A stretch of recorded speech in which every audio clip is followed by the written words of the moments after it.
Bueno, muy buenas tardes para todos. Eh, Espero que ya estén viendo la pantalla, que se encuentren todos muy bien. Mi nombre es Diego Zapata. Yo soy estudiante de medicina de la Fundación Universitaria San Martín. Eh, Hoy vengo a hablarles de hemofilia. Empiezo pues agradeciéndole a CENFUS por hacer posible pues como estos espacios tan bacanos pues que uno pueda ampliar su conocimiento. Eh, la hemofilia pues es una enfermedad, aunque no es de las más comunes, pero se presenta mucho. Es una enfermedad muy traumática para los pacientes, entonces me gustaría que empezáramos como con un caso clínico, ambientándonos como cómo es esto. Entonces, resulta que a la consulta llegó un paciente de 2 años que va con su madre. Vienen de Valdivia. Valdivia es el área rural, entonces ya se pueden imaginar pues cómo son sus condiciones de vida, su estrato socioeconómico, con el motivo de consulta de que el niño presenta 3 chichones en la cabeza, así lo refiere su mamá. Cuando usted empieza a indagar, su madre le refiere que desde que el niño era gateador, presentaba equimosis en brazos y en rodillas. Entonces yo les voy a presentar aquí su paciente de 2 años. Acá pueden notar pues que son 3 chichones, ¿cierto? Son hematomas eh, que se ven grandes, se ve que parece como si hubiera sido un golpe muy fuerte, pero no es necesario un golpe tan fuerte para provocar semejantes hematomas. Entonces hay algo que hay que entender, es la fisiología de cómo se forman los coágulos y sobre todo la hemostasia en el cuerpo para poder entender esta enfermedad. Entonces voy a hacer una breve introducción de que la hemostasia es como el equilibrio que tenemos en nuestro cuerpo para conservar pues, nuestro estado normal en sangre. Entonces, cuando nosotros tenemos una lesión vascular, lo primero que hace el vaso es un reflejo que es vasoconstricción. Esta vasoconstricción es inmediata cuando sucede la lesión, es un reflejo del vaso, aquí no interviene ninguna otra sustancia, es inmediata, de corta duración. Ya la vasoconstricción que vemos después de la lesión ya no es refleja, sino que ya es producto de quimiotaxis y etcétera, ¿cierto? Eh, Luego aparece el colágeno, que es la matriz subendotelial, que luego de la lesión se expresa más el colágeno y es captado por las plaquetas. Entonces esto activa las plaquetas y las plaquetas junto con el factor von Willebrand y el fibrinógeno me forman un tapón plaquetario o tapón blanco también se le conoce. Este tapón plaquetario no es duradero, es muy frágil, no es el que me corrige pues como la lesión vascular, pero vasoconstricción con el tapón plaquetario es lo que nosotros conocemos como hemostasia primaria. Ahora, ¿qué necesitamos para seguir corrigiendo este efecto? Entonces, lo que sigue es formar un coágulo, algo que sea ya más permanente, que sea más firme, que me pueda detener la hemorragia, ¿cierto? Entonces, sucede que el factor tisular, que es uno de los factores de la cascada de la coagulación, una glicoproteína que se encuentra en todas las células, menos en las células endoteliales, pero se encuentra en todas. Entonces, en este caso, cuando tenemos una lesión vascular, los fibroblastos son los que presentan ese factor tisular y desencadena la cascada de la coagulación, que la cascada de coagulación lo que me va a buscar es formar trombina, ¿cierto? Trombina es lo más importante de formar en la cascada de la coagulación. ¿Para qué? Para que ésta me convierta el fibrinógeno en fibrina. Y esto, junto con el tapón plaquetario, como se ve pues en la imagen, ¿cierto? Acá se ve pues como la telaraña esta amarilla, esto es lo que resulta de la cascada de la coagulación y ella enreda al tapón plaquetario junto con eritrocitos. Entonces es por eso que los coágulos lo vemos así rojo. Entonces, con esto formamos el coágulo. Y este pedazo es lo que nosotros llamamos hemostasia secundaria. hay mecanismos de regulación entre la activación plaquetaria, la cascada de la coagulación, que nosotros conocemos como mecanismos antitrombóticos. Y una vez se cumpla este proceso de formación del coágulo y se haga la reparación del tejido dañado, aparece la plasmina, que la plasmina lo que va a hacer es una fibrinólisis y me va a degradar el coágulo para quedar ya con una hemostasia, ¿cierto? Entonces esto es básicamente lo que nos sucede a nosotros cuando tenemos una lesión vascular. Entonces vamos a ver unos detallitos de estos procesos, sobre todo en lo que concierne a las plaquetas y a la cascada de la coagulación para poder entender la hemofilia. Entonces, cuando yo tengo mi vaso, estos son células endoteliales y abajo están las matrices, la matriz subendotelial, que no es solo colágeno, trae muchas más sustancias, solo que colágeno es lo más relevante para esta enfermedad, y comenzamos con la adhesión plaquetaria. Entonces, el factor von Willebrand que se encuentra en la sangre del torrente sanguíneo llega a enredarse en las fibras de colágeno. Entonces él llega, se mete en esas fibras y una plaqueta a través de su receptor glicoproteína 1B59 se une al factor von Willebrand. Esta no es la única manera en que las plaquetas se unen ahí. También se unen directamente al colágeno, ¿a través de qué? De la glicoproteína 6 y la glicoproteína 1A2A, ¿cierto? Se une al colágeno. Entonces, esto no es un tapón plaquetario. Ellas, las plaquetas, lo que van a decir es: no, necesitamos más plaquetas. Entonces ellas, ¿qué van a decir? Llamemos más. ¿Cómo las llaman? A través de una fase que se llama fase de secreción, donde ellas van a secretar unos gránulos alfa, que son básicamente fibrinógeno, factor von Willebrand y factor 5, ¿cierto? Y me secretan unos gránulos densos, que los gránulos densos, ¿por qué son importantes? Porque los gránulos densos, entre ellos ADP y tromboxano A2, me van a activar receptores de las plaquetas, como la glicoproteína 2B y 3A. ¿Para qué me sirve que me activen estos receptores? No solo en estas que están adheridas, sino en las demás plaquetas que estén ahí cerquita, para que el factor von Willebrand y el fibrinógeno me actúen de puente y se haga la fase de agregación donde se agregan plaquetas, ¿sí?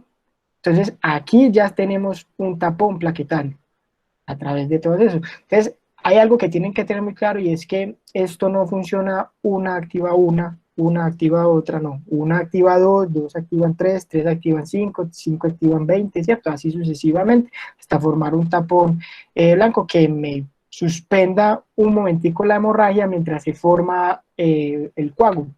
Entonces, aquí se desencadena la cascada de la coagulación.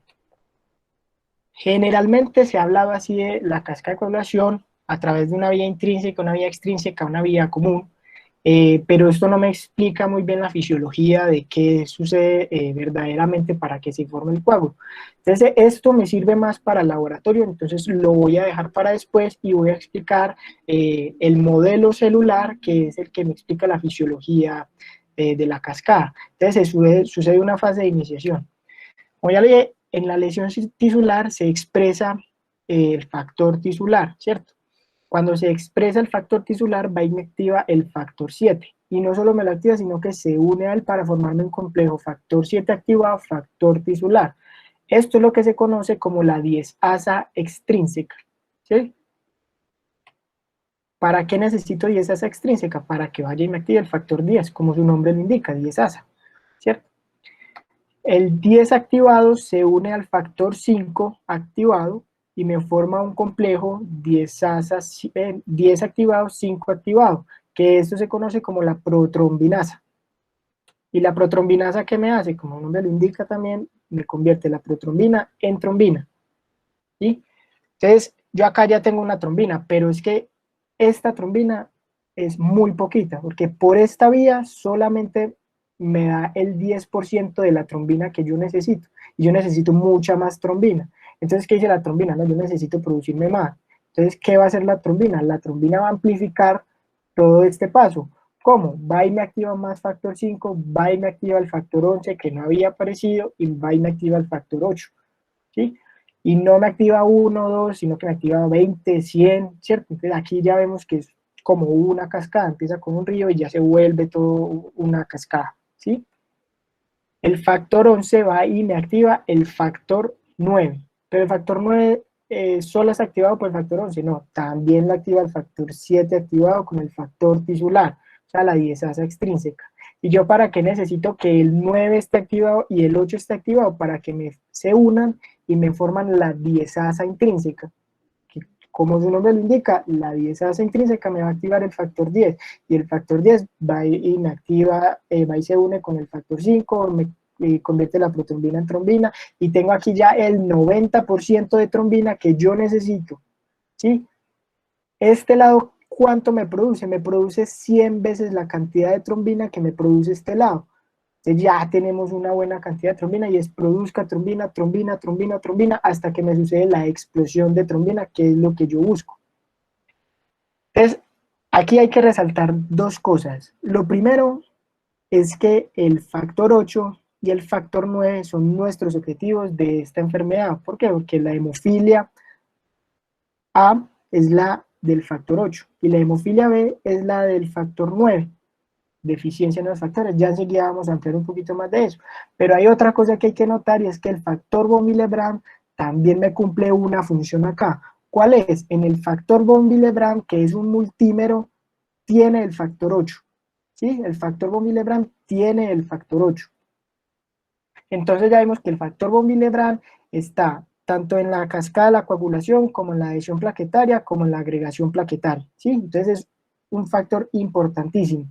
Y un déficit, entonces, si el factor von Willebrand me tiene el factor 8, el déficit del factor del von Willebrand también me va a generar un déficit del factor 8. Entonces, ¿es más común el déficit de von Willebrand? Sí, es más común que la hemofilia, pero está ahí, ¿cierto? Entonces, ¿yo para qué necesito que se me produzca la explosión de trombina? Porque tanta trombina me va a terminar el proceso de la coagulación. ¿Cómo? Va y me convierte el fibrinógeno en fibrina. Que la fibrina es como una tripita, ¿sí? Pero es soluble. Y nosotros no necesitamos que sea soluble, porque necesitamos es que sea firme y me pare esa hemorragia. Entonces, ¿qué hace la trombina? La trombina va y me activa el factor 13. El factor 13 activado se une a la fibrina, ¿sí?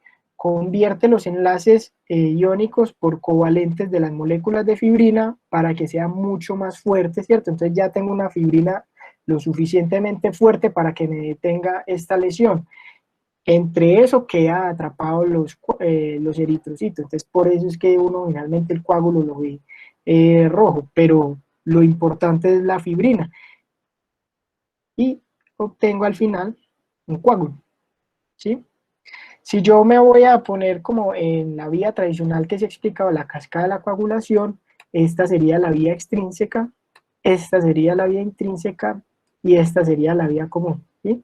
Esto es algo que a uno cuando se lo enseñan es un dolor de cabeza, pero es muy sencillo, o sea, es muy sencillo, ¿sí? Entonces, hablemos ahora sí de hemofilia. ¿De dónde sale la hemofilia? La hemofilia se ha reportado hace más de 65 millones de años en muchas especies. Inclusive en el Talmud, que el Talmud es donde los rabinos de los judíos se sentaban y discutían acerca de las leyes y escribían en un libro todo lo que discutían. Entonces, en el siglo II antes de Cristo se tienen reportes de que ellos describían que cuando hacían circuncisiones, los pacientes varones tendían a sufrir hemorragia. Conrad Otto en 1803 le dice, sí, es que hay una tendencia de los varones a sufrir unas hemorragias, ¿cierto? Eso es muy común en los judíos, ¿por qué? Porque ellos pues, tienen como cierto linaje y allá se ve pues mucho casamiento entre primos, etcétera, ¿cierto? Entonces por eso se ven tantas estas enfermedades genéticas. Y entonces Conrad Otto lo que dice es, listo, entonces ya sabemos que los varones circuncidados tienden a sufrir hemorragia, pero entonces ¿a quiénes les vamos a decir que no se les haga circuncisión? A todos los varones que tengan hermanos que hayan sufrido hemorragias en la circuncisión, ¿sí?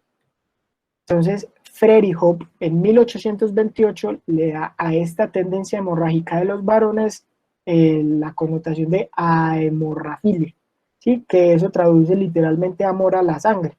pero ya sabemos que no es amor a la sangre, sino que tengan una tendencia a sangrar más. Con el tiempo ya no se quedó de hemorrafilia, sino que pasó simplemente a ser una hemofilia. Y Pavlovsky, el famoso Alfredo Pavlovsky, en 1947 estaba en Argentina, él estaba experimentando pues, con plasma de hemofílicos y entonces le dio por mezclar dos sangres de hemofílicos para ver cómo le salía el TTP, ¿cierto? Pero en ese tiempo solo existía una hemofilia, ¿sí? Entonces él mezcló y miró que la TTP se le corrigió. Ya vamos a ver qué es TTP, TP y todo eso más adelante, ¿sí? Pero entonces el TTP es el examen que se le hace pues, para uno sospechar de hemofilia. Y entonces cuando echó dos plasmas de hemofílicos, se dio cuenta que se corrigió el TTP. Entonces dijo, pero ¿cómo así? Si esto no me cuadra, si son dos hemofílicos, ¿cómo así que uno me corrigió el otro? Entonces ahí es que él descubrió que existía una hemofilia B, que también se le conoce como la enfermedad de Crismas, no de Navidad, sino de Crismas por ser el apellido pues, del paciente en que se descubrió. Entonces, ¿qué es la hemofilia? La hemofilia es un trastorno de la coagulación de la sangre, específicamente ¿en dónde? En los factores 8 y en el factor 9 de la coagulación. Factor 8, hemofilia A, factor 9, hemofilia B. Así, 8, 9, AB. Muy fácil de aprender. Y la hemofilia A es la más común de las hemofilias. La hemofilia es genético, se encuentra en el cromosoma X y el 70% de los pacientes hemofílicos lo heredan de sus padres. El 30% es una mutación de novo, que una mutación de novo es una mutación pues, que sale espontáneamente. Y aunque sea mutación de novo, sigue siendo más común que la mutación para la hemofilia A. Entonces, básicamente lo que sucede es esto, en un proceso normal de la coagulación, sucede como en un efecto dominó, donde aparece sangrado, entonces va en cadena, hasta que me tapa la lesión, ¿sí? Pero si yo tengo un déficit en el factor 8 9, que ya sabemos que es sumamente importante para producir el 90% de lo que necesito para dar mi coagulación, entonces acá se detiene y no se completa. Entonces, por eso esos pacientes tienden a sangrar mucho más. Infinitamente, no, si usted lo maneja. Entonces, ¿cómo se transmite esta enfermedad? Si yo tengo un hombre hemofílico, un padre hemofílico, sus hijas son portadoras obligadas de la enfermedad, pero sus hijos varones salen sanos. ¿Por qué? Porque acuérdense que el hombre aporta solamente el Y, con la madre sana, pues los hijos van a salir sanos, ¿sí? Si yo tengo una madre portadora, el hijo me puede salir o no hemofílico y la hija me puede salir o no portadora. Las mujeres sintomáticamente es extremadamente raro, o sea, por no decir que no se ve. O sea, se ha reportado, sí, uno, dos, tres, cuatro, poquitos casos, pero lo más común es que exprese nombre. ¿Por qué? Porque es una mujer, para que se dé, como en este caso, que sea sintomática, tiene que tener un padre y una madre hemofílica, y eso es muy raro que se dé, ¿sí? Y si yo tengo padre y madre hemofílico, el hijo me puede o no salir hemofílico, y la hija mínimo me sale portadora. Pero repito, que salga una mujer sintomática de hemofilia es muy raro, ¿sí? Entonces, si yo miro un alelo del cromosoma X, ¿sí? Recuérdense que los alelos o los cromosomas, cuando uno va a mirar la localización de un gen, se divide en brazo corto, brazo largo, para mirar dónde está el daño. Este es el brazo corto, que uno se lo aprende muy fácil la nomenclatura de esto, porque es P de petit, en francés, pequeño, P de pequeño, y Q de Q, que también pues, es cola, pero uno lo conoce como brazo largo. Entonces usted se aprende P de pequeño, brazo corto, y Q de brazo largo. Entonces, en el brazo largo, en la localización XQ28 y en el XQ27 se encuentra el daño para la hemofilia, ¿sí? Siendo XQ27 para la hemofilia B y XQ28 para la hemofilia A. Entonces, hablemos un poco de epidemiología. A nivel mundial, tiene una incidencia la hemofilia E1 de cada 10.000 varones y la hemofilia B1 de cada 40.000 varones. Y si hablamos de una prevalencia en Colombia, es muy difícil sacar cifras exactas, primero porque la Federación Colombiana de Hemofilia no es que mantengan muy actualizados los datos de los pacientes y tampoco es que sea confiable. No confiable porque ellos no sepan sacar los datos, ¿sí? Sino porque cuando usted diagnostica 5 pacientes de hemofilia, 4 se le han muerto. Entonces, damos cuenta de que no son muchos los casos, pero es precisamente porque 5 que diagnostique, 4 se mueren. Entonces, no encontramos mucha población, pero el último reporte de Colombia fue en el 2012, teníamos 1.807 pacientes, de los cuales 1.497 eran de hemofilia A y 310 eran de hemofilia B. Por ejemplo, en Antioquia nunca se llegó a tener más de 450 pacientes de hemofílicos, casi todos eran pues, de hemofilia A, siempre eran como 150 más o menos de hemofilia B. Antioquia es una región de Colombia pues, para los que están de otros países. Entonces, como ya vimos, estos pacientes tienden a sufrir hemorragia. Hay localizaciones más frecuentes que otras. Entonces, las articulaciones es el sitio preferido de las hemorragias de los pacientes hemofílicos. Entonces, sufren muchas hemartrosis, sobre todo en las bisagras. ¿Cuál es la más común? La rodilla. ¿Sí? Pero también sangran en codos, sangran en tobillos, sangran en cadera, etc. El 70 al 80% de los sangrados es una hemartrosis. Luego sigue el músculo. ¿Cuál es el músculo que más sangra? El psoas.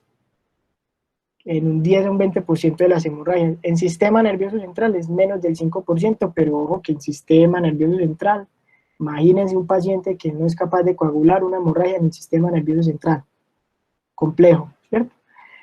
Otras hemorragias que puedan sufrir estos pacientes, por ejemplo, gastrointestinales o en las mucosas, sobre todo en las mucosas orales, los pacientes les sangran mucho las encías, son entre 5 y el 10% de las hemorragias. Entonces, ¿yo qué voy a ver en un paciente? ¿Sí? Les voy a mostrar fotos clínicas de estos pacientes. Esto es un paciente con una hemartrosis clara, se ve el hematoma grande, ¿sí? Grande, compárenlo con la otra rodilla, es un hematoma grande.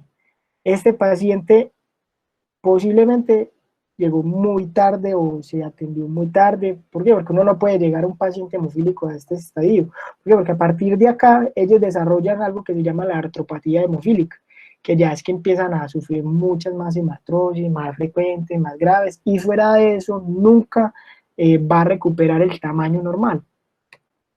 Acá estamos viendo una artropatía hemofílica, miren el tamaño de esta rodilla, miren la otra, y este paciente consultó por una hemartrosis, no, consultó por un golpe que se le volvió así, un hematoma grande.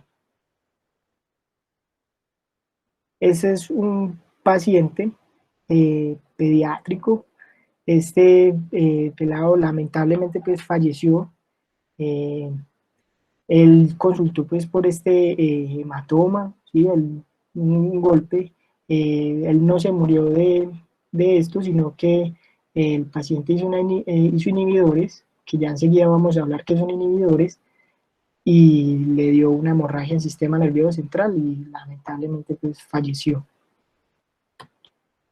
Esto es un paciente que consultó porque se pegó una borrachera, ¿sí? Estaba borracho, ebrio, y resulta que uno de sus amigos le pegó, no sabemos si le pegó muy duro, muy pasito, pero le pegó, y miren el hematoma que forma, o sea, compárenlo con la otra rodilla, es que es mucho, o sea, es un hematoma grande, o sea, es una cantidad considerable de pérdida de sangre. Y la anemia a causa de esto que le dan los pacientes puede ser grave. Y grave en el sentido de que puede sangrar inclusive espontáneamente más. ¿Listo?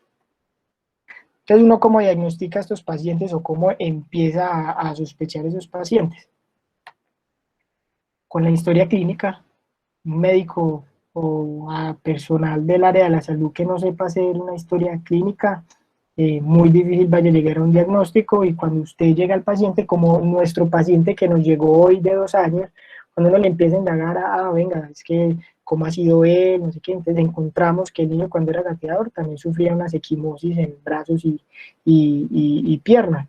De ahí uno empieza a decir, ¿cómo así que ya lleva sangrando? Listo. Y sobre todo a la familia, ¿cómo está la familia? ¿Alguien de la familia ha sufrido de esto mismo? Porque hay que preguntarle antecedentes familiares, porque es que ya sabemos que esto es genético. Y muy importante saber si es una mutación de nuevo, que miren que es el 30%, o sea, pasa que los padres son sanos. Pueden ser sanos o simplemente la mamá portadora. Signos y síntomas muy claros. O sea, estos pacientes tienen una sintomatología y unos signos muy claros. Ya sabemos que son unas equimosis que pueden presentar, aunque las equimosis se dice que no son tan comunes. Un paciente con cualquier golpecito le puede dar una equimosis grande, porque se puede romper un vaso pequeñito, pero se distribuye por toda la fascia. Entonces, pueden dar equimosis, los hematomas, muy común. Y uno le manda paraclínicos. ¿Cuáles paraclínicos manda? Nos manda un recuento plaquetario para saber si tiene un daño, si tiene un déficit de plaquetas, que es lo que impide que coagule. Me manda una TTP y una TP, ya seguido vamos a hablar de eso, y le cuantifica el factor de coagulación que le estamos sospechando. Pues ahora sí me sirve que entiendan la otra manera en que se explica, que es más de laboratorio que de fisiología, de la cascada de la coagulación. Entonces, uno, ¿cómo se aprende eso? Usted escribe en el lado izquierdo 12, 11, 9 y 8, y escribe en el lado derecho 3 y 7, y en la mitad 10, 5, 2 y 1. Le pone título: vía intrínseca, vía extrínseca, vía común. Entonces, cuando uno está eh, con un paciente de sospecha hemofílica, usted le saca sangre, la sangre la centrifuga es meterla en un aparato que hace que gire muy rápido, de tal manera de que se separe el plasma de las células sanguíneas. Y yo trabajo con el plasma tiene que ser pobre en plaquetas, pobre en plaquetas. Entonces, ¿cómo lo ve uno pobre en plaquetas? Cuando lo centrifuga a mayor velocidad. Entonces, si yo tengo el plasma del paciente con hemofilia, yo simplemente le pongo un reactivo que, dependiendo del reactivo, me desencadena una de las dos vías. ¿Sí? Pongo reactivo de tromboplastina y reactivo de tromboplastina tisular para diferenciarlas, porque cada laboratorio maneja diferente. Hay unos que utilizan factor tisular, hay otros que utilizan fosfolípidos plaquetarios, hay otros que utilizan cerebro de conejo. Pues es una mezcla de todo. Sobre todo le ponen calcio. Calcio sí es obligatorio ponerle acá, porque el calcio es indispensable para la vía común. Y cuando yo le pongo los reactivos, él me desencadena toda la cascada de la coagulación, ¿sí? Entonces, a esta vía intrínseca yo la evalúo con lo que se llama TTP, y a la vía extrínseca la evalúo con TP. ¿Qué significa TTP y TP? Tiempo de tromboplastina parcial y tiempo de protrombina. ¿Listo? Ese es el TTP y el TP. Tiempo de protrombina parcial y tiempo de protrombina. Entonces, cuando yo le hago la TP, le evalúo el factor 7. ¿Evalúo solo el factor 7? No, porque yo de ahí desencadeno toda la cascada y me tiene que evaluar el 1, el 2, el 5 y el 10. ¿Por qué en ese orden? Enseguida vamos a ver cómo se dan los resultados, pero si yo estoy sospechando de que el daño es acá, en la vía común, es más frecuente que el déficit sea en el 1. Si no es en el 1, es en el 2. Si no es en el 2, es en el 5. Y si no es en el 5, es en el 10. ¿Sí? De abajo hacia arriba es la frecuencia en déficit. Y esta tromboplastina, entonces yo cuando le pongo el reactivo, mido el tiempo en que se demora en coagular. Ya esto pues difiere mucho, pues no mucho, difiere un poquito en cuanto a cada laboratorio, medir el tiempo de coagulación y los valores de referencia que tenga. Entonces yo pongo 11 y 15 segundos para la TP. ¿Y la TTP qué me evalúa? el 11, el 9 y el 8. Solo esos tres, no, también me evalúa el 10, el 5, el 2 y el 1, que sigue con la cascada de la coagulación. ¿Y cuánto debe durar la TTP? Entre 25 y 45 segundos. Entonces, acá en estos tres factores es donde yo tengo mi hemofilia. A, B. La hemofilia C, aunque no, pues puede existir el déficit de este factor, el nombre de hemofilia C no pegó. Entonces uno siempre cuando le van a hablar es de déficit del factor 11, nunca de hemofilia C. Entonces hemofilia C nunca se utiliza. La hemofilia B y la hemofilia A sí se utiliza, déficit del factor 9, déficit del factor 8. Porque, por ejemplo, yo no evalúo en TTP el factor 12, porque el factor 12 no es sensible para la TTP. ¿Sí? La TTP no me coge bien el factor 12 para saber si tiene o no un déficit del factor 12. Y el factor 3, ¿por qué no? Porque el factor 3 es el factor tisular y el factor tisular está en todas las células, menos en las células endoteliales. El factor 11, si yo tengo un déficit de factor 11, estos pacientes no son tan sintomáticos. O sea, esos pacientes, aunque pueden sangrar, no es lo común. ¿Qué me explica eso? Que es que el factor 7, cuando uno mira la cascada de la coagulación, va y me activa el factor 9. Entonces me suple como esos dos factores. El factor 12, ese muy, muy rara vez va a ser sintomático. El factor 11 puede llegar a ser sintomático, pero no es común. Y el factor 9 y el factor 8, eso sí me pueden sangrar importante.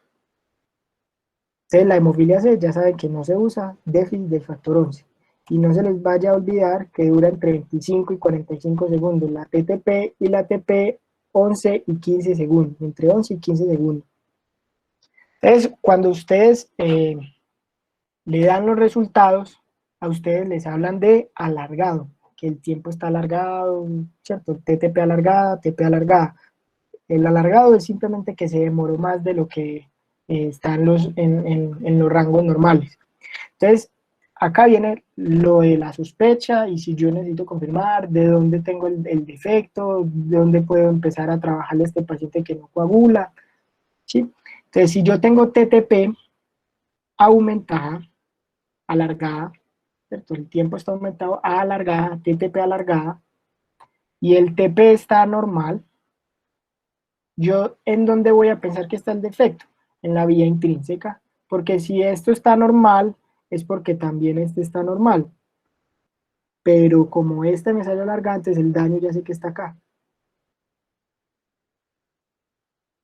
Si el factor, si el TTP me sale normal, pero la TP me sale alargada, yo sospecho del factor 7.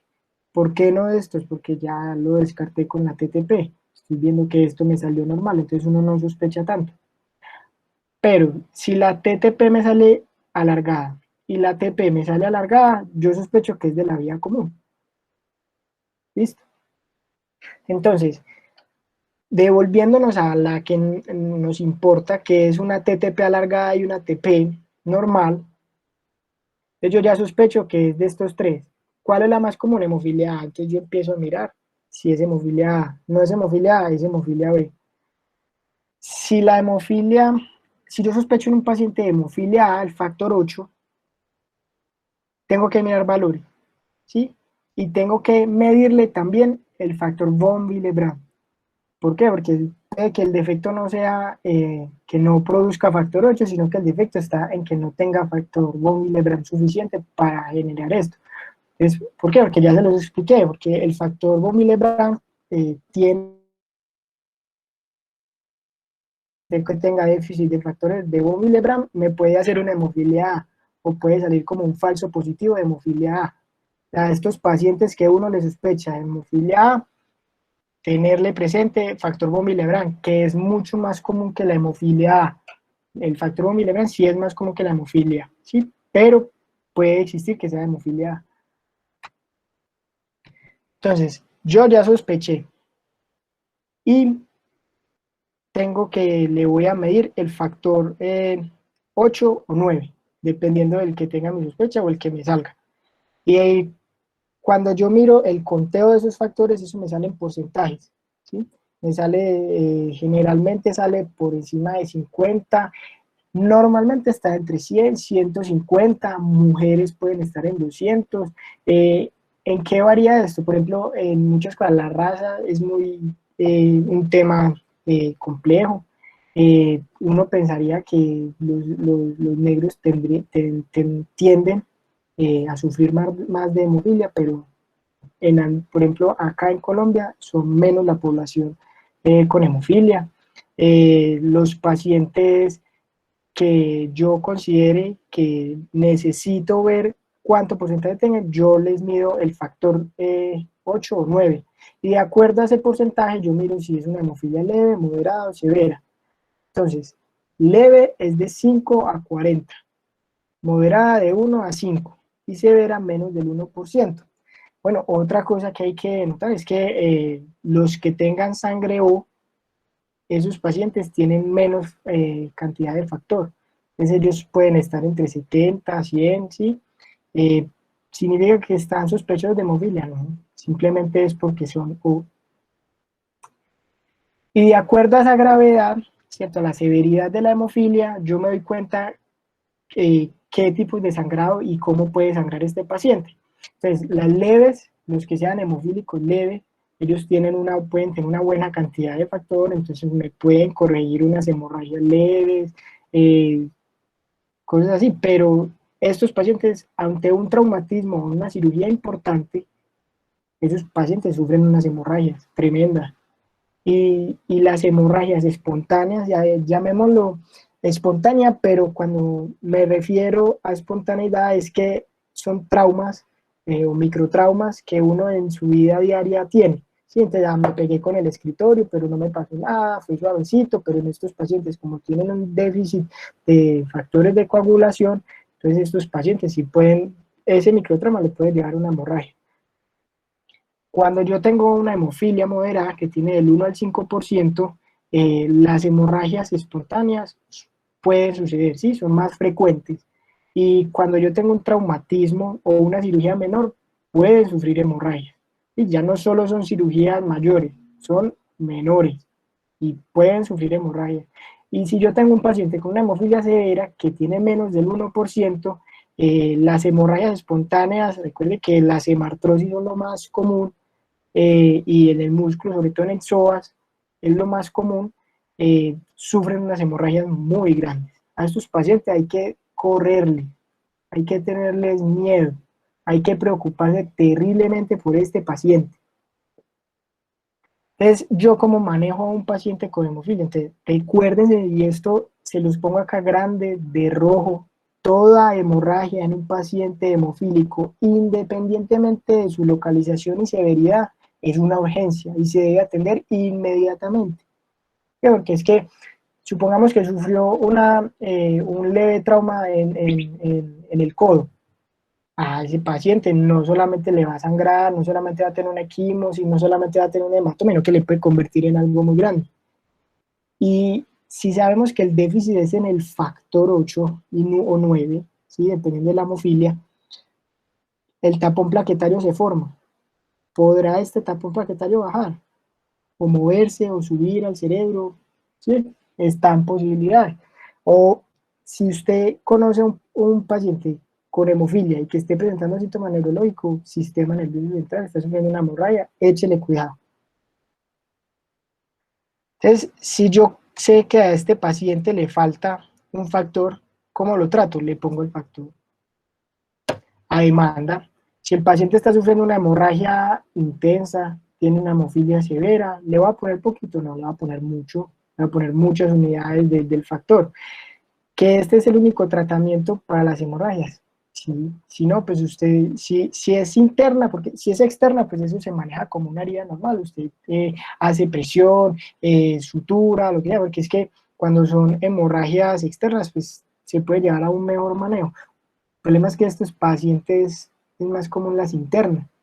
Y esas son las complicadas, porque usted como lo va a abrir y va a tapar a ver dónde está buscando el vaso. Muy difícil, muy difícil. Cuando usted le da un manejo a estos pacientes con hemorragias, lo que sigue es darle profilaxis, ¿sí? Darle dosis constantes del factor. Ya vamos a ver eso. Entonces, si a mí me llega un paciente que yo ya sé que es hemofílico A, que tenga defecto en el factor 8, ¿sí? No lo tenga lo suficiente, yo le voy a meter factor 8 y liofilizado. Ese es el que más se usa. Sí, hay otros pues que es recombinado, que es porcino, que es derivado del humano, pero el que más se utiliza es el liofilizado. Y este factor 8 sí lo cubre el POS, el Plan Obligatorio de Salud. Eh, Cuando yo tengo un paciente con hemorragia, ya les dije, eso se maneja de acuerdo a lo que él demande. Y yo, ¿cómo sé cuánto demanda? Yo llego, le mido cuánto tiene de factor, listo, tiene esto. Ah, bueno, entonces yo ya sé cuánto porcentaje tiene, cuánto le voy a meter. Entonces yo le voy a meter entre 20 y 50 unidades por kilogramo. Y yo, ¿cómo sé cuántas le voy a meter? Cada unidad me sube el 2%. Entonces, si yo le voy a meter 20 unidades, me sube 40%. Si le meto 50 unidades, me sube al 100%. Que esto es permanente, no es permanente, porque eso se metaboliza, se desecha, tiene una vida media. ¿Y cada cuánto es la vida media? Cada 8 horas. Entonces yo, dependiendo de cómo vaya respondiendo el paciente, eh, yo le voy poniendo sus dosis. ¿Se pone intramuscular? No. Ojo, pues, no se pone intramuscular, solo intravenoso, solo intravenoso. No les vaya a olvidar. En los pacientes con hemofilia leve y moderada, yo lo que puedo hacer es ponerle desmopresina, más leve que moderado, ¿sí? Porque la desmopresina, que es una vasopresina, esa lo que va a hacer es incentivarme a que el paciente produzca mucho más factor von Willebrand. Y ya sabemos que el factor von Willebrand contiene el factor 8. ¿Sí? Entonces, si yo le doy desmopresina a este paciente de moderada, puede subir a leve. ¿Funciona en un paciente grave? No, no funciona en un paciente grave, porque es que la desmopresina solamente me dobla o a veces me triplica las cantidades que tiene, pero si tiene, qué sé yo, menos del 1% de punto 2, si yo le pongo eso no me va a subir nada, sigue menos del 1%. Entonces yo a esos pacientes no les puedo poner desmopresina, sino que les pongo el concentrado liofilizado del factor 8. Y si yo tengo un déficit del factor 9, también dependiendo del sangrado, le pongo entre 20 a 100 unidades. ¿Por qué? Porque cada unidad me sube un 1%. ¿Sí? Y la dosis es diferente. Acá la vida media es cada 24 horas. ¿Listo? Factor 8 cada 8, factor 9 cada 24. Entonces, hablemos de la profilaxis. La profilaxis, ¿qué es? Es darle al paciente eh, el factor que necesita de tal manera de que él se pueda desarrollar cercano a la normalidad. ¿Sí? Porque recuerden que un paciente severo es muy difícil que llegue a un valor normal, pero uno sí puede poner a un hemofílico grave, ponerlo en leve, subirle el factor deficiente y subirlo a leve. ¿Para qué? Para que el paciente tenga a su disponibilidad el factor 8 o factor 9 superior al 2%. ¿Listo? Al 2%. O sea, eso es lo que uno busca cuando tiene un paciente hemofílico grave, subirlo del 2%. Y uno, ¿cuánto le pone? Uno le puede poner entre 20 y 40 unidades por kilogramo cada 48 horas o 20 y 80 unidades kilogramos cada 72 horas. Hubo un estudio pues que comparó cuál de las dos darle y pues encontró que no hay como relevancia estadística entre una y la otra, entonces usted puede decidir cualquiera de las dos. ¿Cómo decide uno? Usted llega y le mide las concentraciones que tenga de factor deficiente. Si usted ve, no, es que yo le estoy poniendo 20 unidades y no me está subiendo nada, pues métale 30, métale 40. Uno generalmente empieza con 25 unidades por kilogramo cada 48, o cada 3, cada 2 o cada 3 días. Pero ya eso es como a biodisponibilidad del paciente, entonces en pro del paciente. Entonces todo suena muy fácil. Ah, no, es que si un paciente tiene un déficit de un factor y yo se lo pongo, muy fácil el tratamiento. Ajá, pero resulta que hay unos pacientes que forman inhibidores. ¿Qué son los inhibidores? Los inhibidores son unos anticuerpos tipo inmunoglobulina G que me neutralizan los factores de la coagulación. Entonces, usted le está metiendo el factor 8 y el paciente hace inhibidores, no le está haciendo nada. ¿Listo? No le está haciendo nada. ¿En qué pacientes yo sospecho que tiene inhibidores? Cuando yo le pongo un tratamiento a un paciente y dejó de responder, pero yo ya llevaba anteriormente varios tratamientos y respondía, yo en ese paciente sospecho que tiene inhibidores. Común en niños. En niños es muy común. ¿Sí? Es más, bueno, no más como es más frecuente en niños. Que cuando un niño es un hemofílico, por ejemplo, grave, y yo le pongo y a la primera semana, listo, me respondió, pero a la siguiente semana ya no me respondió. Oye, porque él no estaba acostumbrado a tener esos factores. Recuerden que es menos del 1% el grave. Entonces, si un paciente grave que nunca estuvo acostumbrado a ese factor y fuera de eso, yo le pongo un externo, eso lo reconoce como raro. Como, ah, no, esto no lo produzco yo, nunca lo producí, ¿cómo así? ¿Qué es esto? Venga, pongámosle anticuerpo. Entonces esos pacientes dejan de responder. Y en los hemofílicos graves, para agravarlos más, imagínense, hemofílico grave menos del 1% son los que más desarrollan inhibidores y tienen una incidencia acumulativa del 20 al 30%. Incidencia acumulativa es la probabilidad que tiene de desarrollarla durante toda la vida. Entonces, del 20 al 30% la desarrolla. Y en la hemofilia leve o moderada, si desarrollan inhibidores y yo le estoy poniendo el factor 8, no solamente me rechazan los que yo le estoy poniendo, sino que me neutralizan el factor 8 que ellos mismos están produciendo, ¿cierto? El factor 8 endógeno. Entonces, un paciente leve, moderado que me haga inhibidores se puede convertir en grave. ¿Usted cómo confirma que ese paciente está produciendo inhibidores? Usted lo confirma midiéndole los anticuerpos. Sí, eso ya se ve pues, en el laboratorio y usted mide los anticuerpos y en los anticuerpos usted se da cuenta si está produciendo mucho o poquito y si se adhieren mucho o si se adhieren poco, es decir, que si tienen una baja respuesta, si tienen una alta respuesta. En los pacientes con inhibidores de baja respuesta, usted puede ponerle una dosis muy alta del factor 8 de tal manera que haga un efecto como anamnésico y que se llama así un efecto anamnésico donde los anticuerpos dejen de atacarme el factor 8 que yo le estoy poniendo.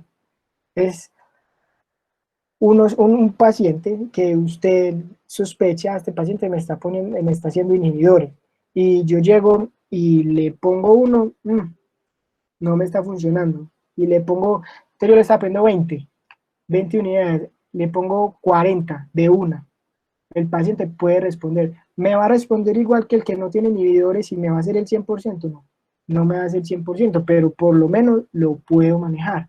Igualmente pasa con los que tienen de alta respuesta, inhibidores de alta respuesta, pero lo tienen poquitas cantidades. Uno le mete a chorros con el fin de que unos poquitos factores 8 me cojan a los poquitos de alta respuesta y el resto me pueda cumplir la función. ¿Sí? Que se me empareje unos factores 8 con los inhibidores y como tiene poquitos, como tiene una titulación baja, entonces el resto me puede cumplir la función. Y si definitivamente no funcionó ese tratamiento, yo le puse toneladas, no funcionó, ese paciente hay que buscarle otro medicamento. Entonces, en eso sí está pues en mucha discusión, de hecho pues muy difícil pues que los pacientes se manejen a partir de este punto, pero lo que se está, entonces todavía está pues como un poquito en estudio, cuál es la mejor manera de meterle otros medicamentos, pero lo más común que uno hace es meterle factor 7 activado recombinado, ese es el que uno le pone. Existe por ahí un estudio que el complejo de trombina se lo meten en una única dosis junto con el factor Z activado recombinante y esos pacientes pueden volver a la normalidad. Pero sigue pues como en estudio saber cómo verdaderamente debemos manejar los inhibidores. Por ahora sigue siendo factor 7 activado recombinante. ¿Listo? Entonces, algo que a ustedes no se les puede olvidar, a nadie se le debería olvidar, y es que uno no trata enfermedades, sino que no trata personas. ¿Listo? Entonces uno a las personas tiene que dar un tratamiento integral y uno trata de buscar un buen equipo con el fin de tratar a este paciente. Entonces, ¿cuál es el equipo ideal?